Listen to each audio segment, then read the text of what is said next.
some important business transactionல கடைசியானது bills receivable and bills payable. Bills receivable and bills payable is governed by Indian Negotiable Instrument Act of 1881.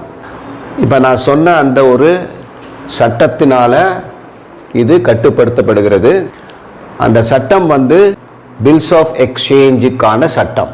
அதில் வர்றது தான் bills receivable, bills payable. ஒரு business man cash சேல்ஸே நம்பி இருக்க முடியாது, credit சேல்ஸுக்கும் போய் ஆகணும். Profit increase பண்ணோம்னா எவ்வளோ சேல் இன்க்ரீஸ் ஆகுதோ அப்போ தான் அவருக்கு ப்ராஃபிட் ஜாஸ்தி ஆகும். கிரெடிட் சேல்ஸில் பணம் வராமல் போகிறதுக்கான வாய்ப்பு நிறைய இருக்குது. அதுக்கு பாதுகாப்பாக கொடுக்கப்பட்டிருக்கிறது தான் இந்த பில்ஸ் ரிசீவ், பில்ஸ் பே, அதாவது ஒரு செக்யூரிட்டி.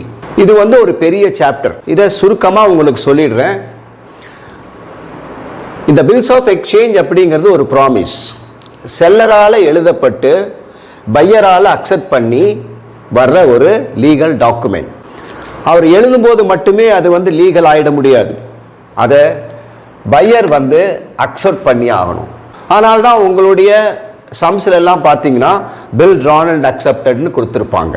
அப்போ இது என்னன்னு சொன்னீங்கன்னா இது வந்து பையர் கொடுக்குற ஒரு ப்ராமிஸ். அதாவது எவ்வளவுக்கு வேல்யூ வாங்கியிருக்காரோ அதுக்கான பணத்தை டியூ டேட்டில் கண்டிப்பாக கொடுக்குறேன்னு சொல்கிற ஒரு ப்ராமிஸ். பணம் கொடுக்கலன்னா என்ன பண்ணுறது?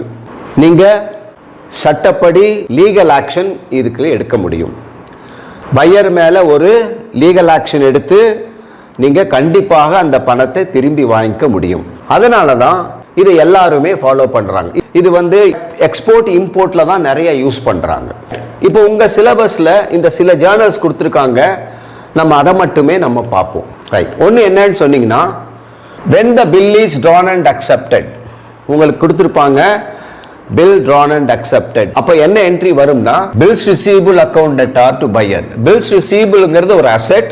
அந்த அசெட் வந்து ஜாஸ்தியாது நமக்கு வருது, அதனால அதை டெபிட் பண்ணுறோம். பையர் தான் கொடுக்குறாரு, அதனால வந்து அவர் அக்கௌண்ட்டை கிரெடிட் பண்ணுறோம். அவரை ட்ராயின்னு கூட சொல்லலாம். அதுவே பையருடைய புக்கில், அதாவது நீங்கள் சம் போடும்போது நீங்கள் செல்லரா பையரான்னு பார்க்கணும். செல்லர்னா தான் இந்த ஜேர்னல் என்ட்ரிஸ், பையர்னா இந்த ஜேர்னல் என்ட்ரிஸ் கொடுக்கணும். ரைட். அப்போ பில் ட்ரான் அண்ட் அக்செப்டட்னு வரும்போது bills receivable account debtor to பையர்னு கொடுங்க. அதுவே நீங்கள் பையராக இருந்தீங்கன்னா நீங்கள் அக்செப்ட் பண்ணுறதாக சொல்லியிருப்பாங்க, அப்போ வந்து seller account debtor to bills பேயபிள்னு கொடுங்க. அப்போ செல்லர் வந்து அதை ரிசீவ் பண்ணுறாரு, debit the receiver, bills payable வெளியே போகுது, credit what goes out. Right. அப்போ இது ஒரு ப்ராமிஸ்னு சொன்னோம். இந்த ப்ராமிஸை எப்போ பணம் கொடுக்குறேன்னு சொல்லியிருக்கிறாரோ அப்போ வந்து பணம் கொடுத்தா, அப்போ உதாரணமாக 3 மாதத்துக்கு டைம் கொடுத்துருக்காருன்னு வச்சுக்குவோம். அப்போ 3 மாதம் கழித்து பணம் வரும்போது when the bill is met on the due date, அந்த பில்லுக்கான பணம் நமக்கு பையர்கிட்ட இருந்து வந்துற போது கேஷ் வந்தால் கேஷ் அக்கௌண்ட் எடுத்துக்க, cash transaction, debit what comes in. பேங்க்னா செக் வரும், அது பேங்க்கில் போட்டுரும், அப்போ பேங்க் தான் ரிசீவர், அப்போ பேங்க் அக்கௌண்ட். கேஷ் அக்கௌண்ட் இல்லைன்னா bank account debtor to bills receivable, பில்லுக்கான பணம் being the bill met on the due date.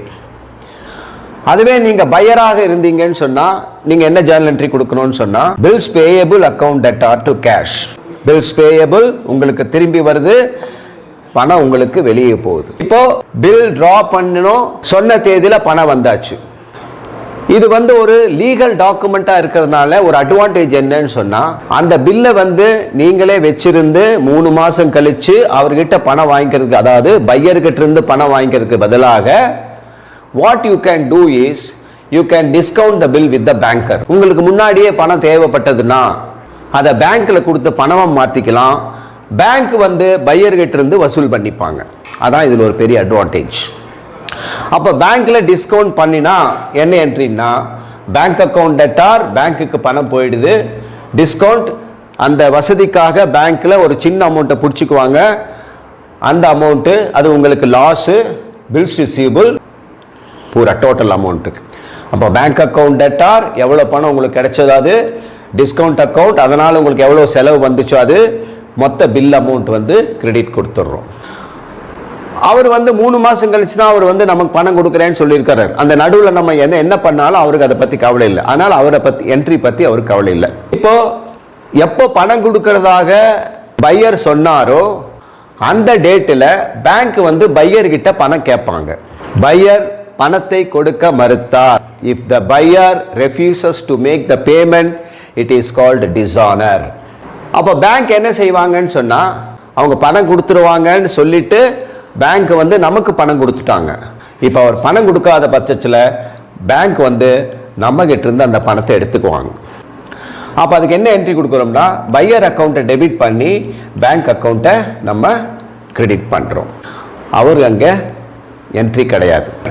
இப்போ இதை வந்து நம்ம வந்து ஒரு எக்ஸாம்பிளோட பார்க்கலாம். அப்போ நல்லா ஞாபகம் வச்சுங்க, பில் drawn and acceptedனா bills receivable account at R to buyer account. அதுக்கு பணம் வந்துருச்சுன்னா கேஷோ bank account at R to bills ரிசீவபிள். இது பண்ணுறதுக்கு பதிலாக முன்னாடியே நீங்கள் பணம் வாங்கிட்டீங்கன்னு சொன்னால் bank account at R, discount account at R to bills receivable. அந்த டிஸ்கவுண்ட் பண்ண பில் வந்து டிஸானர் ஆயிடுச்சுன்னா buyer account at R to bank account, அதாவது நேம் ஆஃப் த பையர் அங்கே போடணும். இது வந்து செல்லர் புக்கில். அப்போ நீங்கள் வந்து பையராக இருந்தால் உங்கள் சிலபஸ் படி என்ன வருதுன்னு சொன்னால், அக்செப்ட் பண்ணும்போது seller account at R to bills payable அப்படின்னு என்ட்ரி கொடுக்குறீங்க. பணம் கொடுத்தாச்சுன்னு சொன்னால் bills payable account at R to cash இல்லைன்னா பேங்க் அக்கௌண்ட் கொடுக்குறீங்க. பில்ஸ் ரிசீவபிள் பில்ஸ் பேயபிளுக்கு எக்ஸாம்பிள் பார்க்கலான்னு சொன்னேன். உங்களுடைய டெக்ஸ்ட் புக்கில் எக்ஸசைஸ் 11 பார்த்தீங்கன்னா உங்களுக்கு இது கொடுத்துருக்காங்க. August 3rd goods sold to Z on credit for 20,000. August 5th bill drawn on Z accepted by him rupees 20,000. 8th bills received from Z discounted with the bank for rupees 19,000. 20 bill of Z discounted with the bank is dishonored. Amount கொடுக்கல, ஏன்னா amount கொடுக்கணுன்ற அவசியம் இல்லை, நமக்கு எவ்வளோன்னு தெரியாது. அது எப்படின்னு பார்க்கலாம். அப்போ கூட்ஸ் விற்கும் போது உங்களுக்கு தெரியும் ஆன் கிரெடிட்னு சொல்லியிருக்கா. அப்போ இது கிரெடிட் டிரான்சாக்ஷன். அப்போ கிரெடிட் டிரான்சாக்ஷனாக நேம் ஆஃப் த பார்ட்டி தான் நமக்கு முக்கியம். அப்போ தெரியும் ஜேர்னல் என்ட்ரி வந்து name of the party account at R to sale, that is Z account at R to sales 20,000 20,000. அவர் கடனுக்கு சரக்கு வித்துட்டோம், அவர் வந்து பணமாக அப்புறமா கொடுக்குறேன்னு சொல்லியிருக்காரு. அதனால் வந்து செல்லர் என்ன செய்கிறாருன்னா அவர் மேலே ஒரு பில் எழுதுறாரு. அந்த பில்லை வந்து அவர் அக்செப்ட் பண்ணிடுறார். அந்த பில்லுங்கிறதான் வந்து பில்ஸ் ரிசீவபிள்னு சொல்கிறோம். அதை பில்லுன்ற வார்த்தையை பயன்படுத்துகிறோங்க. அப்போ அதை அவர் அக்செப்ட் பண்ணி நமக்கு அனுப்பிச்சிட்டார், அது 20,000. அப்போ அந்த பில்ஸ் ரிசீவபிள் நமக்கு திரும்பி வருது. So bills receivable account at R to Z. Narration கொடுக்கணும். being the bills receivable received இல்ல drawn and accepted னு கூட எழுதலாம். அப்போ bills receivable account at R to Z 20,000 entry கொடுத்துறீங்க. அடுத்தது 8th அன்னைக்கு அவர் என்ன செய்கிறாருன்னா, எவ்வளோ நாள் அவர் பணம் கொடுக்குறேன்னு சொல்லியிருக்காரோ அவ்வளோ நாள் வரைக்கும் அவர் பொறுத்திருக்க விருப்பம் இல்லை. ஏன்னா நிறைய ஃபினான்ஷியல் ப்ராப்ளம் ஏதாவது ஒரு வந்திருக்கலாம், டெம்பரரி ஃபினான்ஷியல் டிஃபிகல்ட்டிஸ் வந்திருக்கலாம். அதுக்காக அவர் உடனடியாக அதை பணமாக மாற்றிக்க நினைக்கிறாரு. இந்த பில் ஆஃப் எக்ஸ்சேஞ்சை நம்ம பேங்க்கில் கொடுத்து பணமாக மாற்றிக்கிற வசதி உண்டுன்னு முதலே சொல்லியிருக்கிறோம். அப்போ அதன்படி அவர் என்ன செய்கிறாருன்னா, அதை பேங்க்கில் 19,000 ரூபாய்க்கு பணமாக மாற்றிக்கிறார். அப்போது பேங்க் வந்து ஒரு 1,000 rupees வந்து டிஸ்கவுண்ட் எடுத்துக்குது. இது வந்து செல்லருக்கு வந்து செலவு. அப்போ பேங்க்கில் நம்ம பணம் போயிடுது. So bank account at R 19,000, நமக்கு செலவு வந்து 1,000 rupees. அப்போ டிஸ்கவுண்ட் அக்கௌண்ட் at R 1,000. அப்போ பில்ஸ் ரிசீவபிள் அமௌண்ட் வந்து 20,000. ரைட். அடுத்தது 20th என்னாச்சுன்னா, bill of Z discounted with the bank is dishonoured. எப்போ பணம் கொடுக்குறேன்னு பையர் சொன்னாரோ அந்த தேதியில் பேங்க் வந்து அந்த பில்லை ப்ரெசென்ட் பண்ணும்போது, கொடுத்து பணம் கேட்கும்போது அவர் பணம் கொடுக்க மாட்டேன்னு சொல்லிட்டார். அவர் பணம் கொடுக்க மாட்டேன்னு சொல்லிட்டார்னா பேங்க் வந்து அவர் மேலே எந்த ஆக்ஷனும் எடுக்க முடியாது. ஏன்னா அந்த ப்ராமிஸில் என்ன இருக்குன்னு சொன்னால், செல்லருக்கு தான் பணம் கொடுக்கறதாக அவர் எழுதி கொடுத்துருக்காரே தவிர பேங்க்குக்கு பணம் கொடுக்குறேன்னு அவர் எழுதி கொடுக்கல. அப்போது பேங்க் உடனே என்ன செய்வாங்கன்னா, செல்லர்கிட்ட இருந்து அந்த பணத்தை பிடிச்சிக்குவாங்க. செல்லர் தான் பையர் மேலே லீகல் ஆக்ஷன் எடுத்து பணம் வசூலிக்க ட்ரை பண்ணணும். அப்போது செல்லர் புக்கில் என்ன என்ட்ரி வரும்னு சொன்னால், Z account at R 20,000 to bank account 20,000. இதில் என்னென்னா, சார் 19,000 தானே வந்துச்சு, அப்போ எதுக்கு சார் 20,000 கொடு? பேங்க்குக்கு அதை பற்றி கவலை, பில்லுடைய அமௌண்ட். ஏன்னா அவங்க வந்து ஒரு சலுகைக்காக உங்களுக்கு 19,000 ரூபாய் கொடுக்குறேன்னு சொன்னாங்க, நீங்களும் ஒத்துக்கிட்டீங்க. 20,000 ரூபாய் மதிப்புக்கு 19,000 ரூபாய் நீங்கள் வாங்கிட்டீங்க, அவ்வளோதான். ஆக பேங்க்குக்கு வர வேண்டிய பணம் வந்து 20,000, அதை உங்கள் கணக்குலேருந்து பிடிச்சிக்குவாங்க. So Z account debtor to bank. இந்த ஜேர்னல்ஸை நீங்கள் ஞாபகம் வைக்கணும்.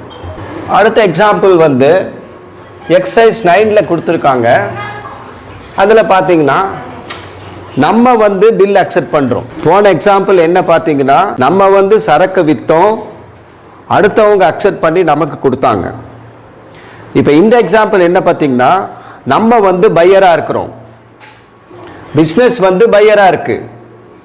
ஷாம் கிட்ட இருந்து கூட்ஸ் வாங்குது, ஷாம் வந்து பில்லு வந்து ட்ரா பண்ணுறாரு, அப்புறம் அதை நம்ம அக்செப்ட் பண்ணி கொடுத்துருக்குறோம். அப்போது purchased goods from Shyam on credit for 50,000. அப்போ ஜேர்னல் என்ட்ரி கொடுத்துருப்போம். பர்ச்சேஸ் எப்பவுமே டெபிட் ஆகும், ஷியாம் அக்கௌண்ட் கிரெடிட் பண்ணுறோம். Purchase account debtor to Shyam being credit purchases. 8th அன்னைக்கு bill drawn by Shyam accepted for ₹50,000. அப்போ அவர் நமக்கு வந்து ஒரு ப்ராமிஸ் எழுதி அனுப்புகிறாரு, அதை படித்து பார்க்குறோம், அதுக்கு நமக்கு ஒத்துக்கிட்டு இருக்கிறோம். அப்போ அதை அக்செப்ட் பண்ணி அவருக்கு திருப்பி கொடுத்துட்டோம். அப்போது Shyam account debtor 50,000 to bills payable entry கொடுத்துட்றோம். ஷியாம் வந்து அந்த பணத்தை வாங்கி போகிறார், debit the receiver, bills payable நம்ம கையை விட்டு போகுது. அடுத்தது 10ஆம் தேதி ஷாம்ஸ் பில் பெய்டு, அமௌண்ட் கொடுக்கல. ஏன்னா எவ்வளவுன்னு 2 இடத்துல இருக்கு. எவ்வளோ அமௌண்ட் கொடுக்கணும்னா 50,000 கொடுக்கணும். அதனால தான் சம்மில் அமௌண்ட் கொடுக்காம இருக்காங்க. ரைட். அப்போது இதற்கான பணத்தை நம்ம பே பண்ணியாச்சு. எப்போ? டியூ டேட் எப்போவோ, எந்த தேதியில் பணத்தை கொடுக்குறதா சொன்னமோ அந்த தேதியில் நம்ம பணம், அதாவது 10ஆம் தேதி பணம் கொடுக்குறதா சொல்லியிருக்கோம், அதை கொடுத்துட்டோம். அப்போ என்னென்னா bills payable account debtor 50,000 to cash 50,000. அந்த பில்ஸ் பே, அந்த ப்ராமிஸை வாங்கி கிழிச்சி போட்டுருவோம், பணம் வந்து கொடுத்துரும், கேஷ் கொடுத்தாச்சு. Credit what goes out. அப்போ bills payable account debtor to cashன்னு கொடுத்துருவோம். நீங்கள் இந்த 2 எக்ஸாம்பிள் ஞாபகம் வைக்கணும். அப்போ சம்மரைஸ் பண்ணோம்னா, நம்ம வந்து செல்லரா பையரான்னு பார்க்கணும். அதாவது பிஸ்னஸ் வந்து பையரா செல்லரான்னு பார்க்கணும். செல்லராக இருக்கும்போது உங்கள் சிலபஸில் கவர் பண்ணியிருக்கிறது பில் ட்ரான் அண்ட் அக்செப்டட். அப்போ அதுக்கு ஜேர்னல் என்ட்ரி வந்து bills receivable account debtor to name of the party buyer. அடுத்தது அந்த பில்லை டிஸ்கவுண்ட் பண்ணுறதாக வருது. அப்போ பேங்க்கில் கொடுத்து அதை பணமாக மாற்றுற நடைமுறை தான் டிஸ்கவுண்டிங்னு சொல்கிறோம். அப்போ அந்த மாதிரி பணம் பேங்க் முன்னாடியே கொடுக்க முன் வரும்போது அவங்க ஒரு சிறு தொகையை பிடிச்சிக்கிறாங்க, அதை டிஸ்கவுண்ட் சொல்கிறோம். அப்போ டிஸ்கவுண்ட் பண்ணும்போது bank account debtor, discount account debtor to bills ரிசீபிள்னு வரும் என்ட்ரி. அடுத்தது உங்கள் சிலபஸில் கவர் ஆகிருக்கிறது, அந்த டிஸ்கவுண்ட் பண்ண பில்லு டிஸானர் ஆகிடுது. டிஸானர்னா என்னன்னு சொன்னோம்? டியூ டேட்டில் பையர் வந்து பேங்க்குக்கு பணத்தை கொடுக்க மறுக்கும் போது அதை டிஸானர்னு சொல்கிறோம். அப்போ பேங்க் வந்து நம்மக்கிட்ட இருந்து பிடிச்சிக்குவாங்க. ஸோ என்ன என்ட்ரி கொடுக்குறோம்னா பையர் அக்கௌண்ட் debtor to பேங்க்னு கொடுத்துட்றோம். இது வந்து பில்ஸ் ரிசீவபிள் சம்மந்தப்பட்டது. அடுத்தது செல்லர் வந்து பில்ஸ் அக்செப்ட் பண்ணலாம். அப்போ இது பர்ச்சேஸில் வரும், அது வந்து சேல்ஸில் வரும். பில்ஸ் ரிசீவபிள்ங்கிறது சேல்ஸில் வரும், பில்ஸ் பேயபிள்ங்கிறது பர்ச்சேஸில் வரும். நீங்கள் பையராக இருந்தால் உங்களுக்கு அது பில்ஸ் பேயபிளாக இருக்கும். அப்போது பில்ஸ் பேயபிள் வரும்போது buyer account debtor to bills payable வரணும். அப்புறம் அடுத்தது அவருக்கு உரிய நேரத்தில் பணத்தை கொடுத்துட்டோம், அதனால் bills payable account debtor to cash.